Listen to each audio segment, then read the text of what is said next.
shebang. Yeah. All right, we're back. Welcome back, ladies and gentlemen, to Beaux Happy Hour.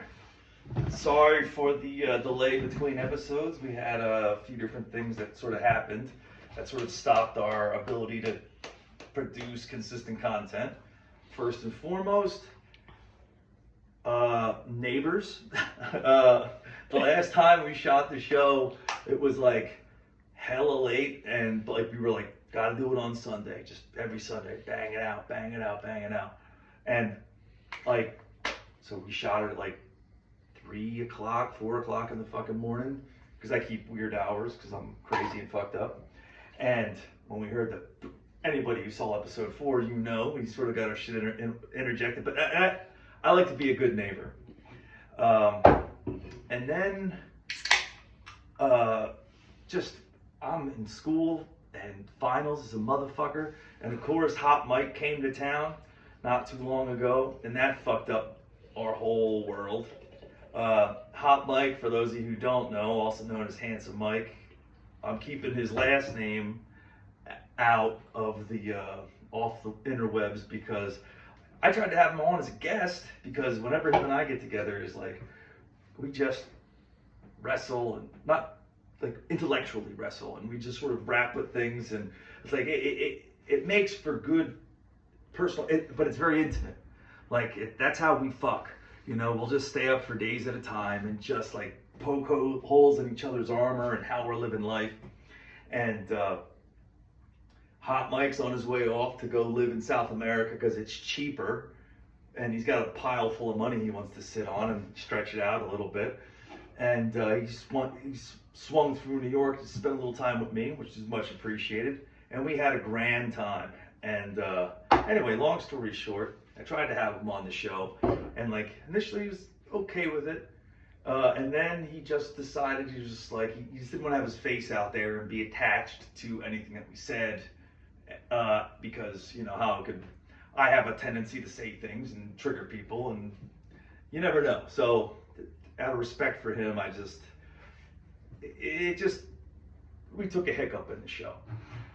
But him and I did have a great time. It was a good reconnection, and yeah, it was nice. And it's like I got to share with him like the different things that I do to like get out like the artistical shit. Like even as retarded as this is, I just enjoy shooting this stupid little show with Sarah. Whether y'all watch it or not, it's just I enjoy spending, you know, I'd like to say an hour, but it's always been, you know, less than, bullshitting with Sarah, and like just sort of sharing out my, you know, the way I see the world, even if it's just heard by, you know, my true loyal fans.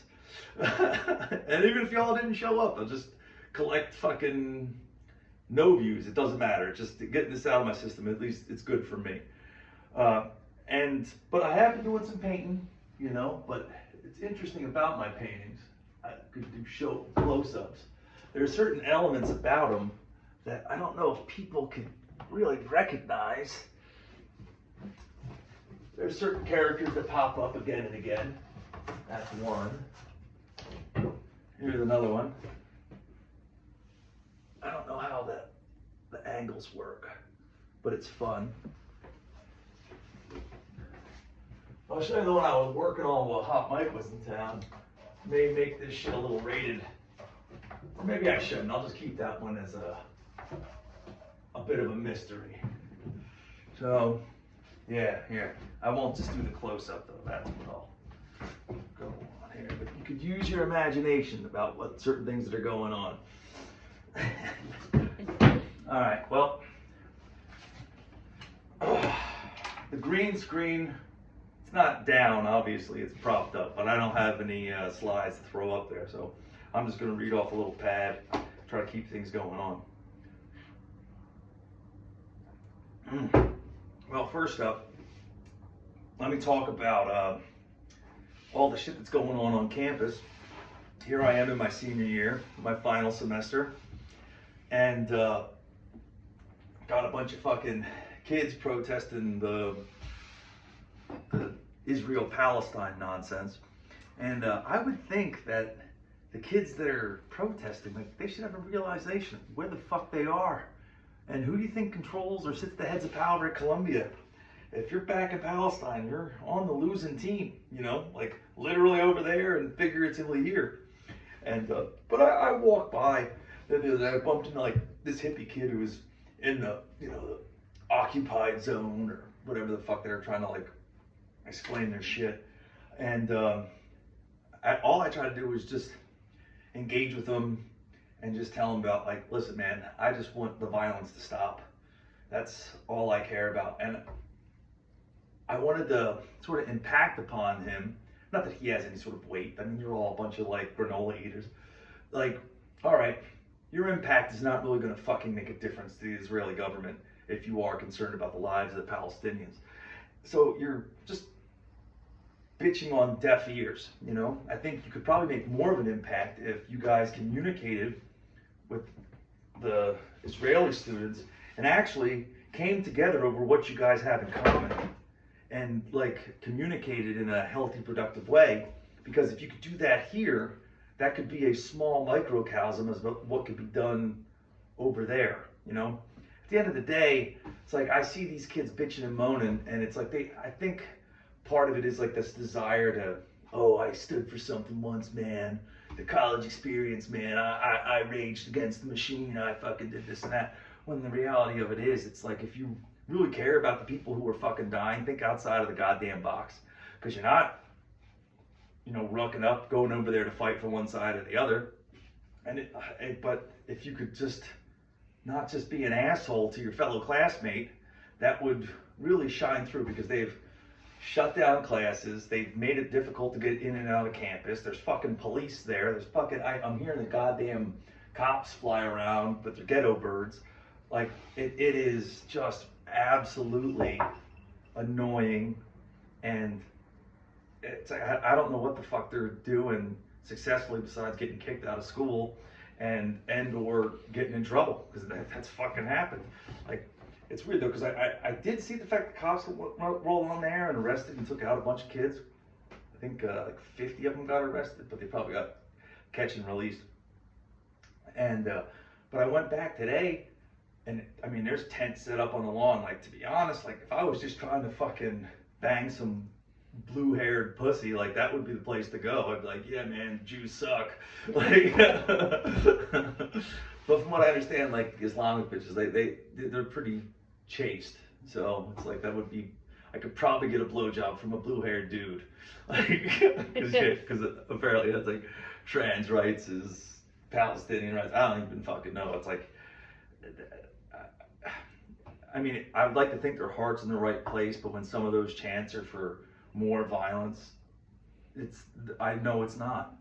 And if you watch on the internet, if you see some of the things that people are saying, like there's these kids who are just one person saying, repeat after me, repeat after me. Like they do this call and response shit that's like so Orwellian. And I just can't, like, they should make these motherfuckers read Animal Farm in 1984 before they show up on campus, because that's what I'm seeing. I'm seeing the sheep just repeat, you know, and then you just, eventually they're going to get pulled away and then taught a new phrase, and I'm going to fucking throw them back out and stuff. So, let's see what else. Well, obviously, I'm usually in more leisure attire with the robes and such, but I'm going to Vegas, not this weekend, but the following, for a bachelor party for my buddy Dalrymple, who's getting married in June. So this is my Vegas attire. It's like a golf shirt, but it's, you know, bright light city gonna set my soul on fire. So I just wanted to shout out to Las Vegas, Elvis, and Mike Dalrymple and his lovely soon-to-be wife. I have to actually start on a painting for them as the gift, because I gave him that other one earlier. I was going to give that was going to be anyway. So I got in this habit of painting portraits for friends who get married, and the fun of it is, it's like the entire time I'm painting, I'm thinking about my experiences with them. So it's like I put it into the painting, and like the entire time I'm painting, I'm just thinking of them and thinking of like little cute things to add into the whole experience, you know. Now, granted, I don't know his wife that well. I only met her at the engagement party. She seems like a lovely woman. And so yeah, once I'm done with all the school nonsense, I'll be able to just like sit down and really focus in on some of that. Although I will change the dynamic of the painting or the inspiration that usually draws me to drive it forward. All right, that's Vegas checked off. No, you know what? Let me talk about Vegas real quick. I just got brought into the group chat, and the group chat is I don't know all the numbers on it. It's supposed to be like just a few of us from the Marine Corps that are on it, and I thought we were all gonna like get like a dope room and split the cost down the middle, and it just seems like it's a little bit more spread out, which I don't know. I guess people just want to sort of have their own place to go retreat to, which that sounds like some old man shit to me. It's like, now granted I am 40, yeah, but it's, you know, when you're hanging out with your buddies from when you were living that crazy life, it's like you would think that we're gonna try to, you know, keep it old school, take it back to the bricks. All right, so yeah, that'll be pretty much it. Although I'll be in Vegas for 48 hours. I may have to give a quick little drop while I'm out there just to say what's up. What we got? Finals. So this week I'm being crushed. It's like the last week of classes, and it seems like all my professors don't want to actually have a real final. They just want to finish everything this week. So I've got just a mountain of shit piled on top of me. And I did a Spanish test yesterday. I have another Spanish test on Friday, and that's the final. I have a paper that's due Monday that's supposed to be like, that's for my comp class, and those papers are just god awful. In my Rome class, I have a test tomorrow, and something else from my other motherfucking like creative writing thing. So it's like I'm swamped. Like after this week, I'm gonna just give a big exhale and see where the fuck life goes after that. But after I'm done, I get to be king of the mountain for a day, and then I have to get a job, start preparing for the fucking new one on the way.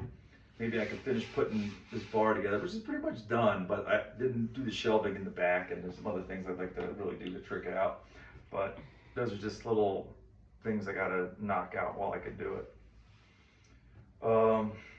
So that's finals. What do I got going on? Riot, there you know, riots. I'm fucking wrong there. Did the painting. Why the gap? I spoke about that. Yeah, well, motherfucker, I just burned through a lot of different stuff. Had a friend, oh, this is a different thing, so this is an RIP message. A friend of mine passed away earlier this week. I found out yesterday or the day before, I can't remember exactly, but it's my friend Patrick. He passed away. He had a seizure in his sleep or something, and my other friend was there hanging out with him and woke up the next day and he was just gone, went to the great beyond. And Patrick, you know, I'm not gonna pretend like I knew the motherfucker too well, but I met him at the funeral of his fiance, who was a friend of mine, and you know, we connected, and he would occasionally call me and see how things were going, and he was a good guy, and he is missed. And the one thing that was like, I guess you could say nice about losing him in this way is he didn't kill himself. And that's usually when I find out a friend of mine passes, it's like they were tired of, you know, being on this plane and decided to go to the great beyond. And so there's no deep sadness in that. I mean, there's, you know, the sadness for his family, but you know, if I die in my sleep or do something wild like that, it's like if I didn't, it's like there's just such an emptiness that happens when someone dies from suicide.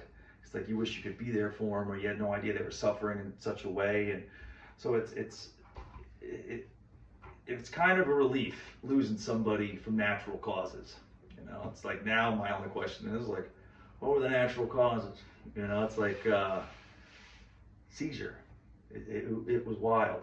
You know, well, so wild you fucking decide to fucking skedaddle off this earth. So Um, uh, other news, friend of the show, Gavin McGinnis. I bumped into him when I was walking along campus today. Not on campus, like just outside of it.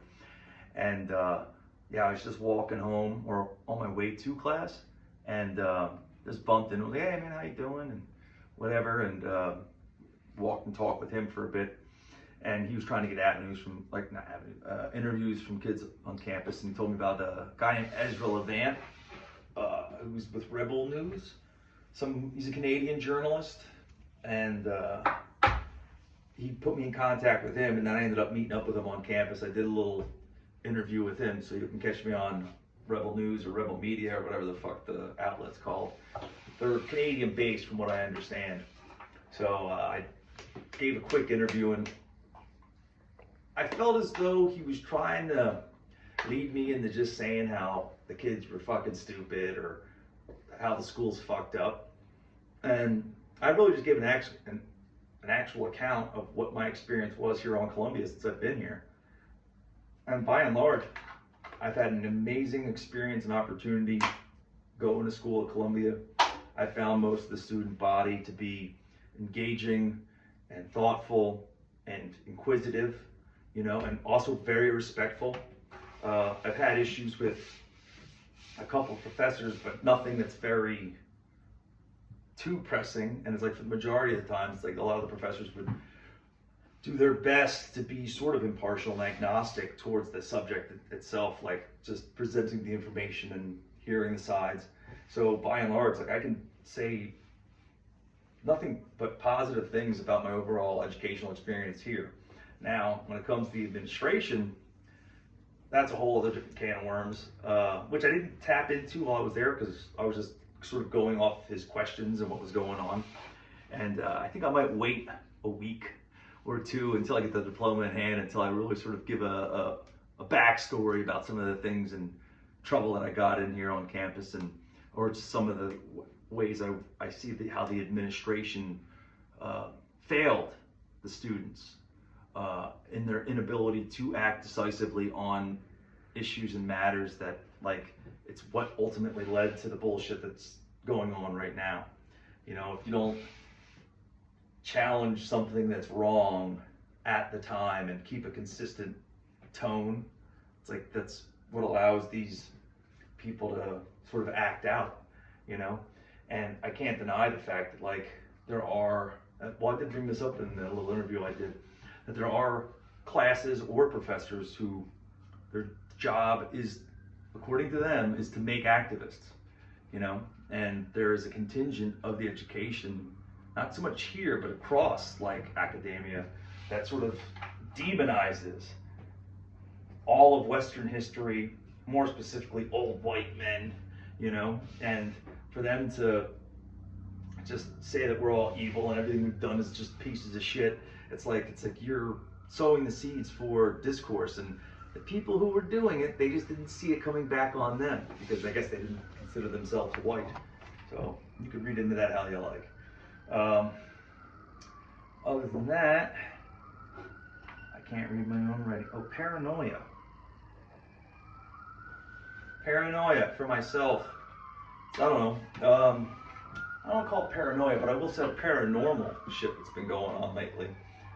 So my dog, McQueen, was killed by the vet back in January, and I'm still processing that. One of the things that's drives me forward is I don't want to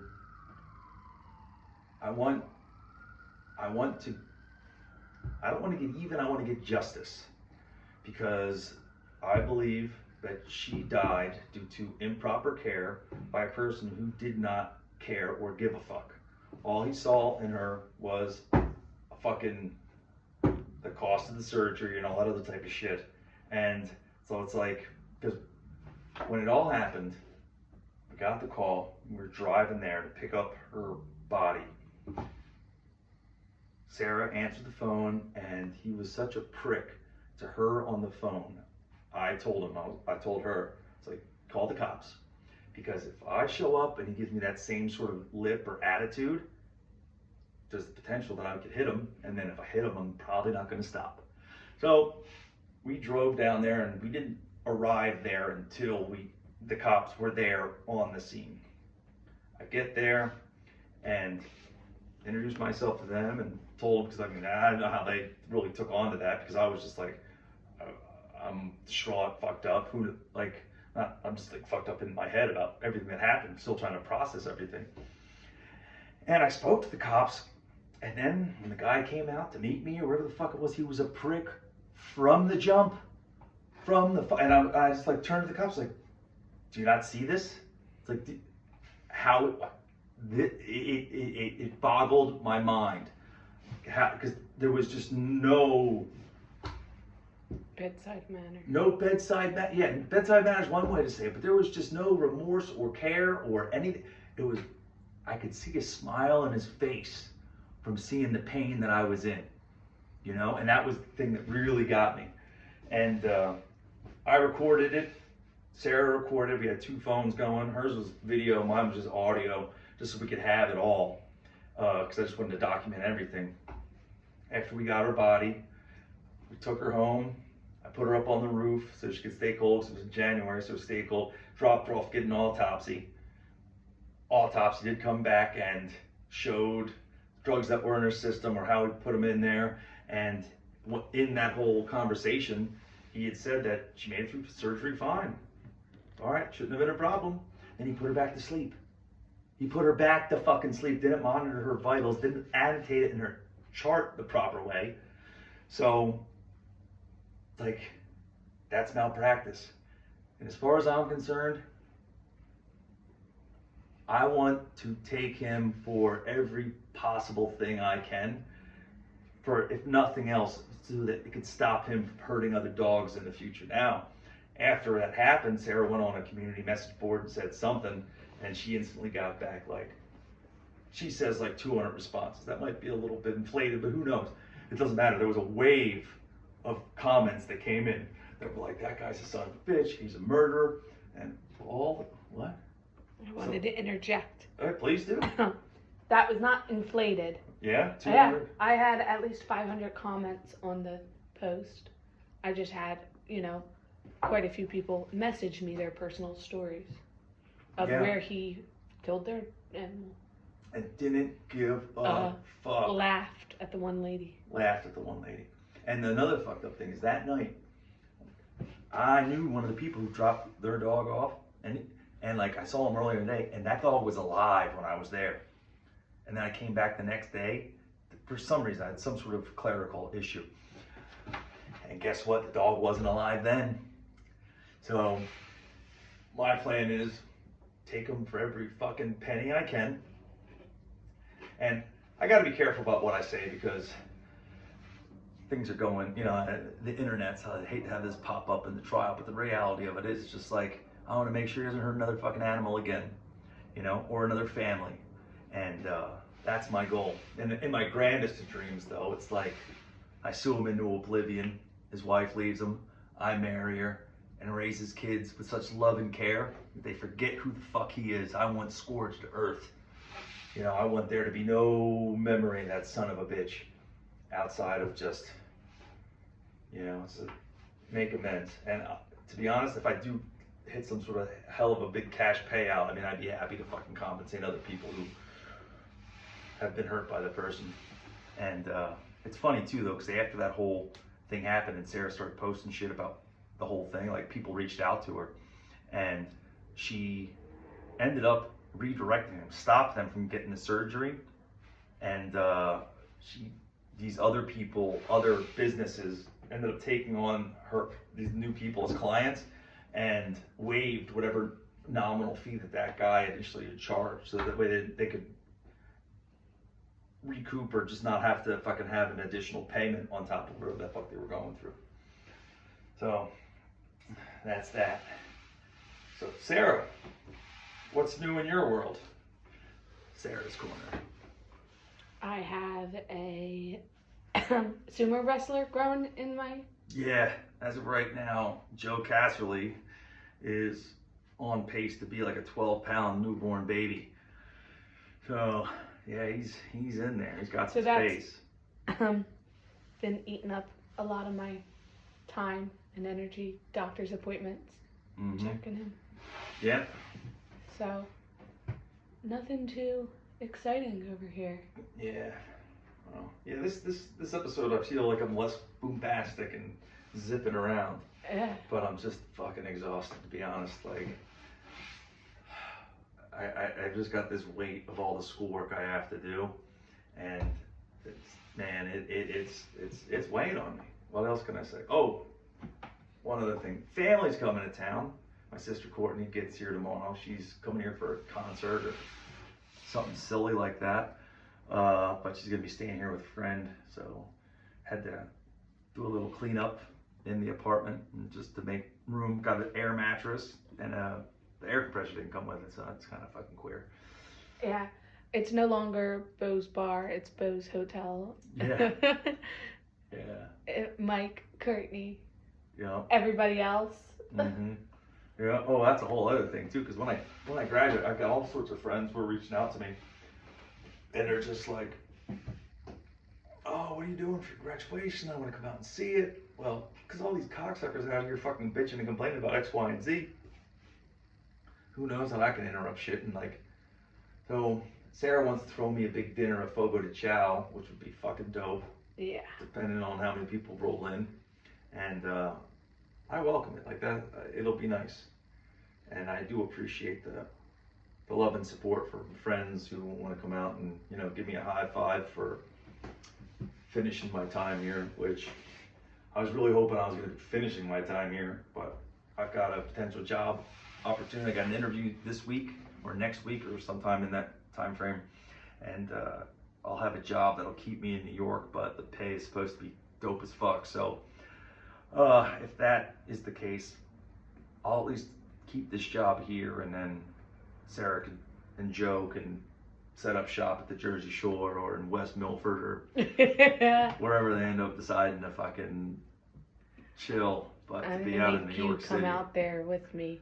Well, I mean, I'll be there on the weekends and stuff like that, but it's like I'm not living an exciting life. The problem is, it's just ever since Mel's closed down, it's like that was our sort of community and neighborhood. It's like now I shuffle back and forth from class. Most people always have their iPods in, and they never really talk to each other. It's like there's this very insulated life. People are living very isolated lives next to each other, without having some sort of communal space. It's just it just gets goddamn depressing. And I think it's because their communities bitching about stuff over there, and you're bitching about different things. Well, I mean, they're part of what I'm bitching about, but it's like, I don't know. No, everyone's just. Yeah, it's very, when you can find your community on the internet as opposed to what's around you. It's like, I remember growing up, having to wait at the goddamn bus stop every morning with the kids in my neighborhood. And you know what? Every once in a while, I would fight TJ Taft at the bus stop, and then I'd be playing with them after school, playing basketball or whatever the fuck it was. It's like we even if you didn't like a kid, you still had to fucking spend 15 minutes a day talking to them, and it also kept you in line. You couldn't be too weird. You couldn't be too whatever the fuck else.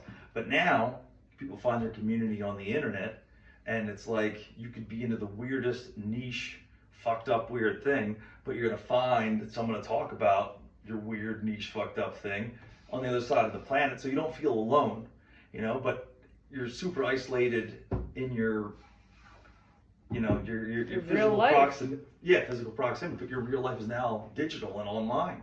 So it's like what's real, And it's like at the same time, I was a weird fucking kid my goddamn self. It's like I was into some weird shit, and not weird like pervert shit, but I was. Yeah, how come I haven't heard about this? Yeah. Well, I mean, yeah. No. But the fact of the matter is, it's just like I was called a racist and anti-Semite and all that type of Crazy shit. Dave. Crazy Dave. My first girlfriend was Jewish, and I had a bunch of fucking black friends because I was on the goddamn track team.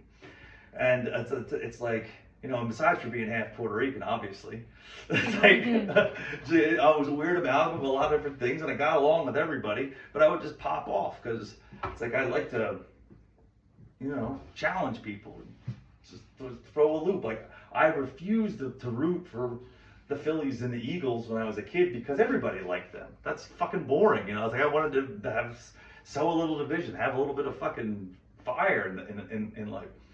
And then it was funny because like after I joined the Marine Corps, like your sports team is kind of what attaches you to home. So that's when I became like a Phillies fan and an Eagles fan. And now it's like when it comes to sports, especially with baseball, it's like you have a lot of different baseball teams. Like for me, whenever I traveled to a new city, like that was my new team, you know. But you get when it comes to football, you get one. You know, and then if there's a reason why I don't like that team anymore, it's like a divorce. Like, there's got to be a good goddamn reason.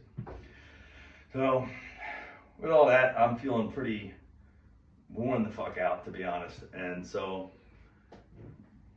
I should really just call this shit Beau's happy half hour. I mean, in the man's world, you could say it was a long, long hour. It went a long time. It was not premature. Yeah, well, I've never been premature. So, but I've always been potent. I Tune know. in next week or whenever the next episode drops. More than likely, it's like this upcoming weekend I'll be writing my goddamn paper.